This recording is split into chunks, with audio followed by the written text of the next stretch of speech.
Olá, tudo bem? A Batio de Latte ganha espaço no delivery e chega a supermercados.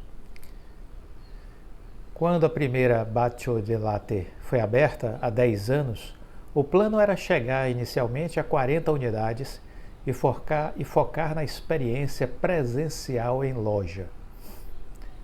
Hoje, 10 anos depois, são 135 pontos no Brasil. Nenhuma franquia. Uma operação criada à parte para o delivery e 1.000 freezers espalhados em supermercados e condomínios residenciais.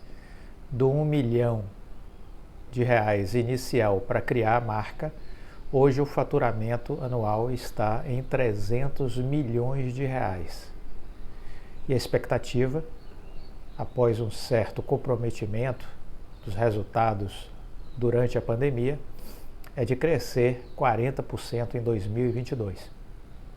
O CEO Edoardo Tonoli, italiano que fundou a Batio de Latte em São Paulo, ao lado do escocês Nick Johnston, embarca para avaliar possíveis pontos em Salvador.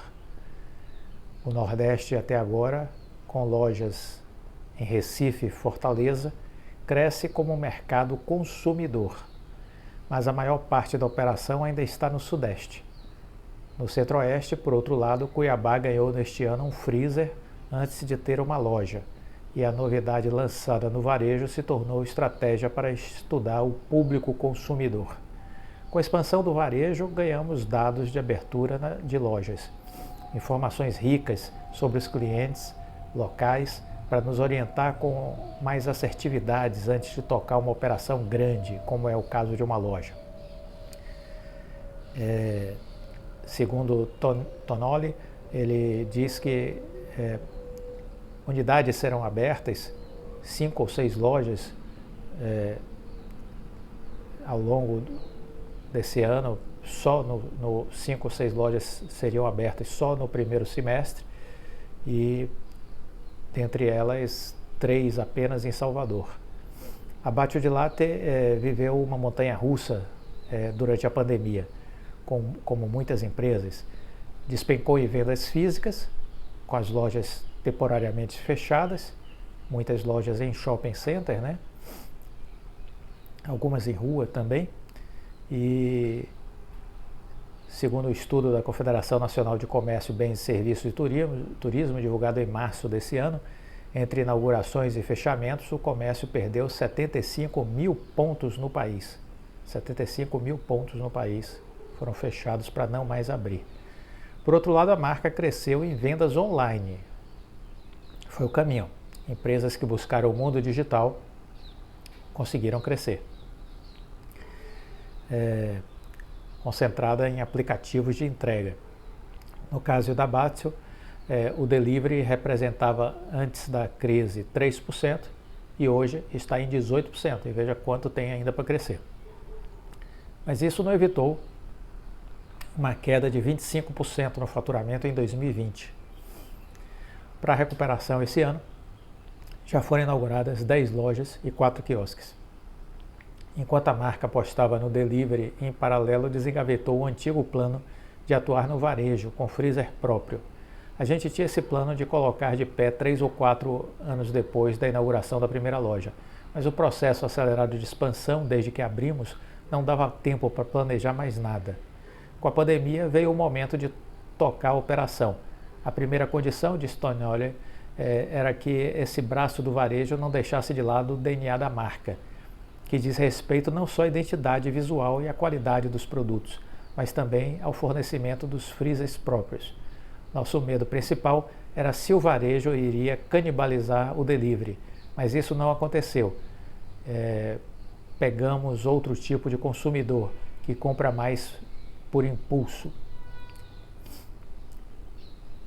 E por isso os freezers estão em corredores estratégicos dos supermercados. Os primeiros testes foram feitos em Curitiba, numa rede de empórios, em novembro do ano passado. Com a boa aceitação, em dezembro, os freezers começaram a se espalhar, segundo o Tonoli, em cidades onde não há loja a clientela reconhece a marca por conta de visitas a cidades como São Paulo e Rio. Você já provou os sorvetes da Bacio di Latte? Eu, por conta de consultoria, sempre estive em São Paulo, né? E sou cliente deles. É uma sorveteria maravilhosa. Eu frequento muito a do Morumbi Shopping e é realmente um sorvete delicioso, né? Vale a pena, quem não conhece, estiver em São Paulo, procurar o sorvete da Bacio di Latte ou em outras cidades que eles estejam abrindo, né? É uma boa notícia que estão chegando a Salvador. Eu já vi uma loja no shopping que ainda não abriu, né? Mas no Shopping Barra, em breve, imagino que estará inaugurada. Hoje, a operação dos freezes tem ajudado o nosso faturamento. Ele hoje já representa 20%, mas ele não roubou venda das lojas, porque o público é outro. Então, é uma receita adicional que está entrando. Então, veja, empresas encontrando soluções, empresas encontrando soluções, construindo soluções. E por que estamos falando sobre isso? Porque existe um mundo real que está acontecendo, um mundo real, e eu queria despertar isso para vocês. Existe um mundo longe dos precatórios, longe do teto dos gastos, do Congresso Nacional, da Câmara, do Senado, longe da Presidência da República. Esse Brasil real é que nos interessa, o mundo das empresas, se nós somos investidores, né? Então temos que olhar o que as empresas estão fazendo. Então, a despeito de crise, de toda essa confusão, que parece que o mundo vai acabar, né? Não vai continuar existindo. Afaste-se do ruído. Existe um mundo acontecendo. E eu estou trazendo aqui algumas evidências disso, né? Falando agora da Bacio di Latte, falamos já sobre Tramontina essa semana, falamos sobre a Tramontina. Falamos também sobre uma empresa de investimentos da família do Magazine Luiza, né?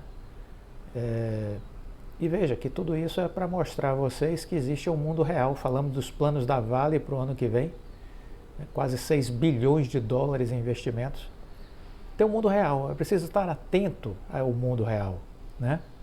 E a gente se afastar dessas ervas daninhas. Eu comparo essa turma da negatividade a ervas daninhas, que ficam tentando empurrar as pessoas para baixo para viver em depressão. Não sei se tem sociedade com os laboratórios para vender antidepressivos, mas a sensação que eu tenho é que tem uma turma aí na mídia, na internet, querendo fomentar a depressão coletiva. Fuja disso. Existe um mundo real totalmente distante dessa confusão que é criada todos os dias e que faz a bolsa despencar também, porque a bolsa tem muito emocional e as pessoas ficam com medo, assustadas e acreditando que o mundo vai acabar, né? Não vai acabar não, viu? Vai continuar, pelo menos por enquanto. E aqui uma outra evidência sobre isso.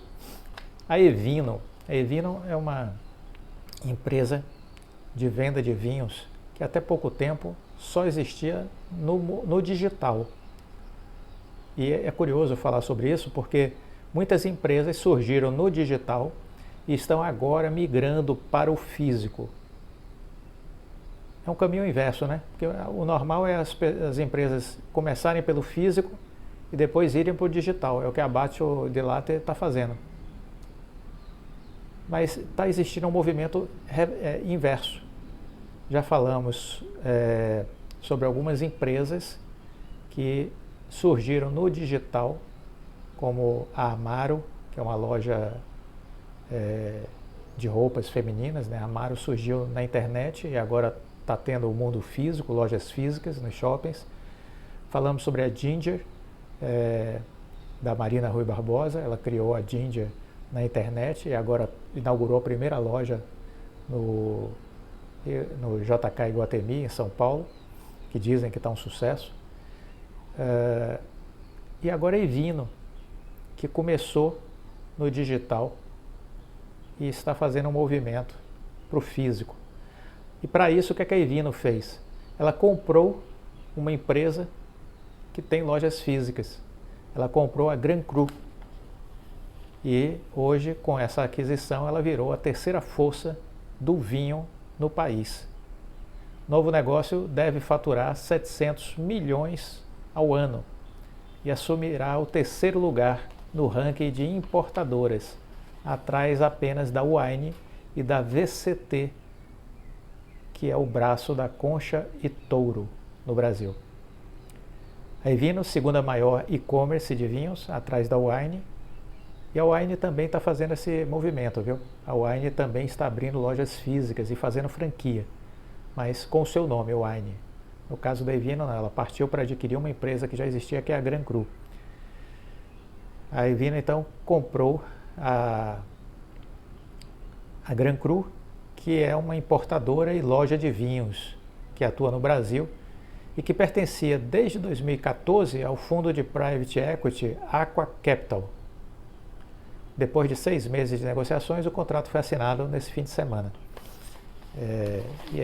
Eu estou lendo essa matéria, mas essa matéria, ela se refere, ela já tem algum tempo, ela é de outubro, final de outubro, certo? Então já tem mais de um mês aí que foi anunciada essa transação. A Evino tornou-se o terceiro maior importador do Brasil,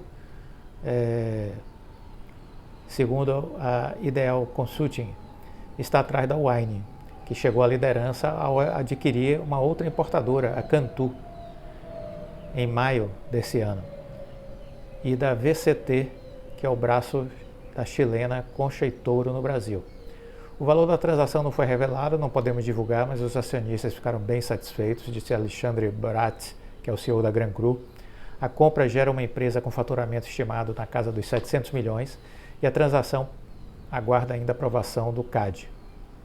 No acumulado dos últimos 12 meses, até agosto de 21, a Wine detém 10,6% do volume de vinhos importados, a VCT da Concha e Touro está em segundo lugar, com 10,3%, e a Evino e Gran Cru, juntas, somam agora 6,8%. O movimento é para uma concentração muito maior do que em anos anteriores. Tendência, né? A gente fala das consolidações. Normal. Isso acontece nos muitos setores.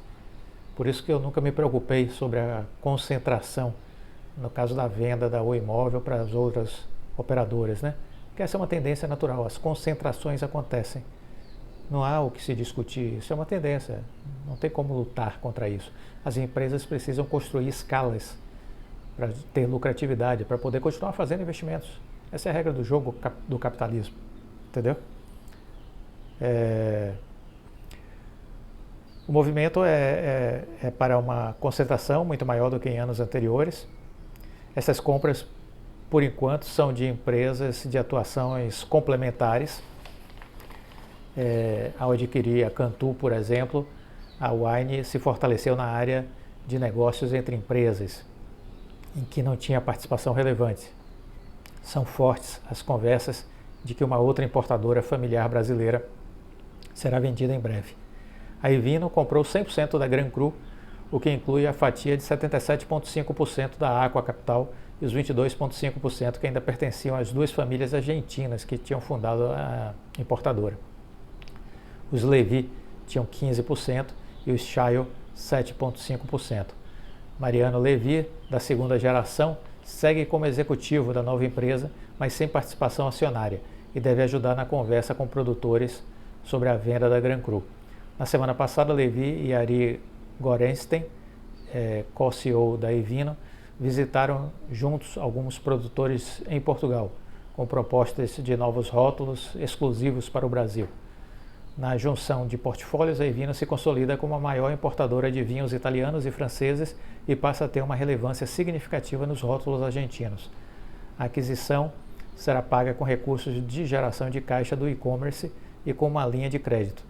No mundo do vinho, o e-commerce foi um dos canais que mais cresceu com a pandemia, com as facilidades de compra online.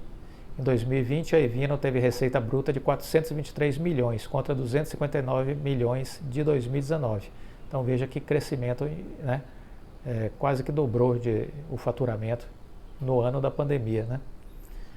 Além do crescimento das vendas pelos canais digitais, as empresas de e-commerce foram favorecidas pelo efeito da DIFAL, que é a diferença entre alíquotas de ICMS entre os estados. Com a ausência de uma lei que regulamente sua cobrança para o comércio eletrônico, várias empresas de e-commerce entraram na justiça e ganharam o direito de não pagar essa diferença.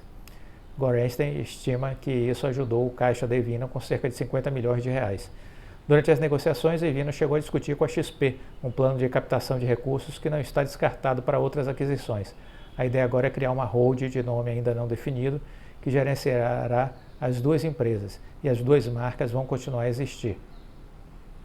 Então veja, existe aí um mundo real acontecendo. Esse mundo real está crescendo e é isso que importa. Esse mundo real não tem nada a ver com os precatórios de Brasília, com o teto dos gastos, né, com as confusões dos políticos, não tem nada a ver com isso.